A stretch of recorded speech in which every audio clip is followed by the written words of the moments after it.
Halo, semangat pagi. Di pagi hari ini kita akan memulai pembelajaran kita di bab 2 tentang administrasi pendapatan dan belanja keuangan. Oke,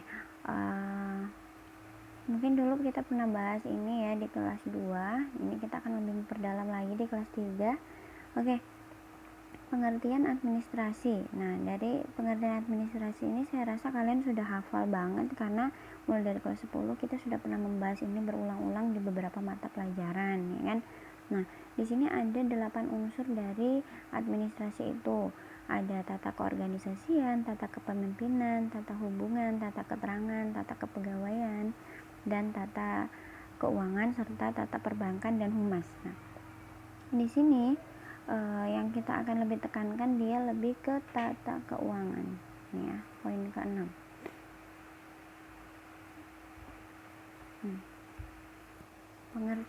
Kemudian dari situ kita bisa lihat lagi pengertian pendapatan. Apa sih itu pendapatan?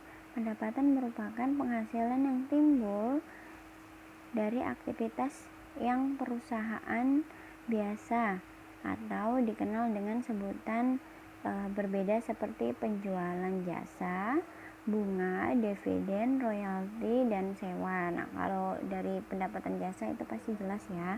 Kemudian bunga jika itu jasa simpan pinjam.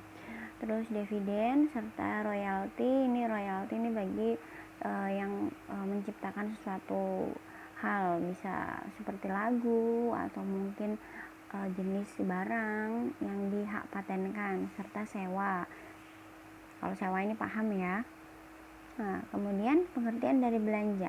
Belanja merupakan perolehan barang atau jasa dari penjual dengan tujuan membeli pada waktu itu. Dalam beberapa hal dianggap sebagai sebuah aktivitas kesenggangan juga ekonomi. Menurut KBBI, belanja adalah uang yang dikeluarkan untuk keperluan sehari-hari. Nah, itu ya. Kalau belanja adalah semua hal yang kita keluarkan untuk membeli sesuatu hal yang tujuannya pasti untuk mensejahterakan orang tersebut, gitu ya. Nah, untuk pengertian dari pendapatan dan juga belanja kalian pasti paham karena kalian setiap hari melakukan kegiatan tersebut ya. Kemudian macam-macam belanja. Macam-macam belanja negara. Di sini kita akan membahas dulu tentang belanja negara, pemerintah pusat ya, dan juga pemerintah daerah.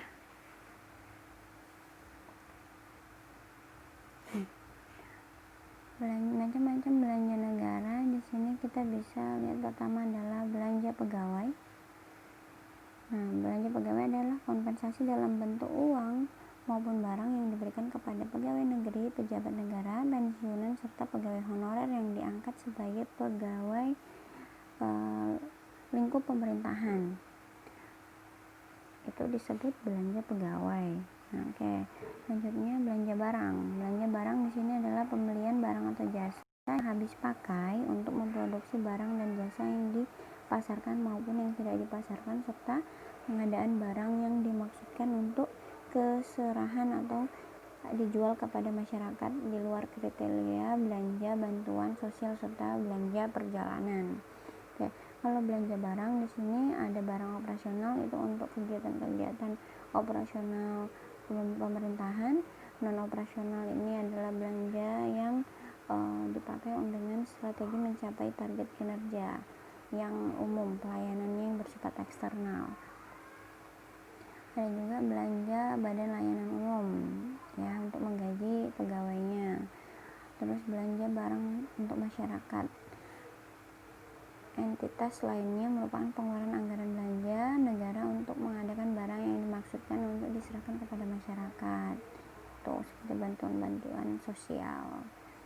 Terus belanja modal. Di sini belanja modal untuk memperoleh aset dan atau menambahkan nilai aset lainnya yang memberi manfaat lebih satu periode akuntansi serta melebihi batas maksimal kapasitasnya. Di sini untuk belanja modal juga ada ya. Jadi pemerintah itu belanja untuk meningkatkan aset dari negara tersebut. Jadi boleh itu berupa bidang tanah, boleh berupa mesin, dan juga sebagainya. Contohnya itu seperti kalau di Jakarta itu ada pembuatan tol, MRT, itu dinamakan belanja modal gitu ya. Kemudian belanja bunga utang. Nah, pemerintah itu juga memiliki hutang kepada beberapa pihak. Nah, di situ juga masuklah di belanja bunga utang. Nah, pemerintah harus membayarnya gitu ya. Kemudian belanja subsidi. Nah, di sini subsidi yang kita rasakan, kalau dirasakan masyarakat itu juga dilakukan oleh pemerintah ya. Jadi subsidi energi atau non energi. Nah, seperti subsidi energi kita rasakan sekali ya, BBM itu disubsidi pemerintah. Kalau non energi seperti apa? Pelayanan kepada masyarakat itu disubsidi ya? Ini enggak. Itu contohnya kesehatan, sekolah itu kan diberikan subsidi oleh pemerintah. Kalau belanja hibah, nah di sini adalah pemerintah memberikan bantuan berupa barang atau uang kepada suatu organisasi atau juga negara atau pemerintah daerah yang bersifat sukarela. Itu jika misalkan hibahnya ini dialihkan kepada suatu daerah yang membutuhkan gitu ya, jadi tidak ada imbal baliknya, di sini diberikan secara sukarela. Belanja bantuan sosial, nah ini bisa diberikan kepada suatu daerah atau suatu organisasi atau kelompok atau individu masyarakat yang terjadi risiko sosial, baik itu misalkan terjadinya bencana alam atau terjadinya krisis politik, krisis ekonomi atau fenomena alam lainnya gitu ya. Nah, dan belanja lain-lain yang tidak termaksud dari yang kita jelaskan tadi. Nah, terus anggaran belanja ke daerah. Nah, dari anggaran belanja ke daerah ini ada lagi. Jadi suatu daerah itu kan memiliki pendapatannya masing-masing. Nah, itu disetor sebagian kepada pemerintah pusat. Kemudian dari pemerintah pusat itu dibagikan kembali kepada daerah masing-masing tersebut dengan peraturan perundang-undangan yang berlaku gitu ya. Nah, terus dana alokasi umum, pengeluaran negara yang dialokasikan kepada daerah untuk pendanaan kebutuhan operasional rutin, itu namanya alokasi umum. Kalau alokasi khusus itu yang digunakan untuk kegiatan-kegiatan yang bersifat prioritas nasional, yang paling utama di situ, yang berhubungan dengan ke ini prioritas nasional, misalnya kalau di Pulau Komodo itu kan suatu 7 keajaiban dunia ya. Nah, bisa untuk mengolah itu menggunakan dana alokasi khusus. Terus dana otonomi khusus atau penyesuaian. Nah, di sini ada diatur dalam undang-undang kepada suatu daerah otonom. Di sini diberikan dana khusus kepada daerah otonom gitu ya. Nah, kemudian ada macam-macam belanja sekolah. Nah, di sini ada belanja pegawai untuk menggaji pegawai yang ada di sekolah tersebut, belanja barang-barang yang dibutuhkan, terus belanja bahan pakai yang digunakan untuk kegiatan sekolah tersebut, belanja listrik, air untuk membayar air, listrik, telepon, surat menyurat, terus langganan daya jasa, misalnya langganan jasa wifi dan sebagainya. Terus kegiatan KBM. Nah, sini kegiatan KBM yang dilakukan itu membutuhkan dana apa saja. Contohnya kalau kita tata boga atau las atau jurusan lain membutuhkan alat-alatnya untuk praktek, nah itu ya semuanya. Terus belanja pemeliharaan, semua alat-alat yang sudah dibeli itu juga harus dipelihara, seperti AC dan sebagainya, itu ada belanja pemeliharaannya. Terus belanja transportasi, jika ada kegiatan di luar sekolah itu bisa menggunakan transportasi ini. Kegiatan siswa seperti pramuka di luar daerah itu bisa digunakan. Dan belanja lain-lain, belanja planning atau mutu guru dan siswa. Nah, ini bisa untuk meningkatkan mutu guru dan siswa, misalnya harus ada diklat atau mungkin ada sosialisasi ke daerah mana, ada kegiatan-kegiatan yang bisa meningkatkan mutu guru dan siswa, bisa digunakan dana tersebut.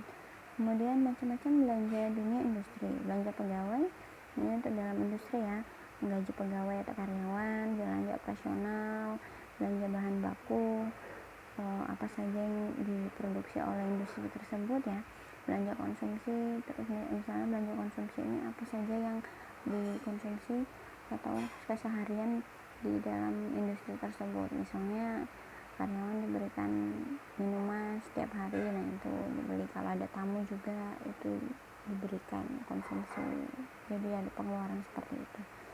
Pembayaran listrik dan air itu pasti tentu. Oke, kita sampai di sini dulu ya pembahasannya tentang pendapatan dan belanja, macam-macam belanja. Nah, nanti minggu depan kita akan bahas poin sumber pendapatan negara, sekolah, dan dunia usaha atau dunia industri. Nah, jika ada yang mau ditanyakan silakan ditanyakan untuk macam-macam belanja. Nah, yang paling banyak ini belanja negara ya, memang selalu ribet karena memang belanja negara ini mencakup seluruh negara itu sendiri, jadi benar-benar banyak sekali belanjanya. Sekian pertemuan kita. Wabillahi taufiq wal hidayah. Wassalamualaikum warahmatullahi wabarakatuh.